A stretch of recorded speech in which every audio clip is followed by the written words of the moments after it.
I was in Chicago, moving back and forth between a couple neighborhoods. Some nights I was able to sleep inside, some nights I wasn't.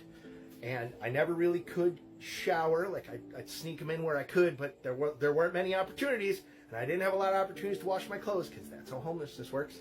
And the people that treated me with the most respect, the most consistent respect, and the most kindness were Arabs, specifically Arab men. I knew that if I begged in the fancier white area that I could get to, in the area near the commuter trains, nobody acknowledged I existed. They walked by me, they didn't see me. But I could walk not too far away and go into an Arab neighborhood with Arab restaurants and Arab shops, and I didn't even have to ask. I could walk through the neighborhoods, and people would be like, do you need to eat? They never asked me if I was hungry. They never asked me if I had money. Do you need to eat? And they would feed me, and they wouldn't feed me crap either. It wasn't yesterday's bread or a peanut butter and jelly sandwich. It was a heaping to-go container of the best foods that they like. And every time he saw me, he waved me down, and he was like, do you need food today? And I was like, I do. I need food today.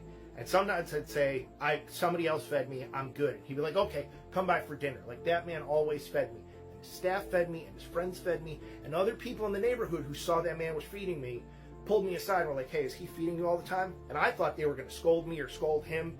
And I remember this one guy who owned a restaurant like across the street and like half a block down, and he was like, is he feeding you every day? I was like, yeah, he feeds me every day. And he was like, no, I feed you half days. And I'm not making fun of the man's English.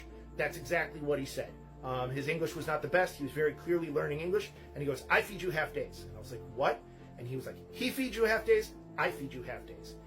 I will never forget that kindness, and if I could find that man, probably cry like I'm almost crying now.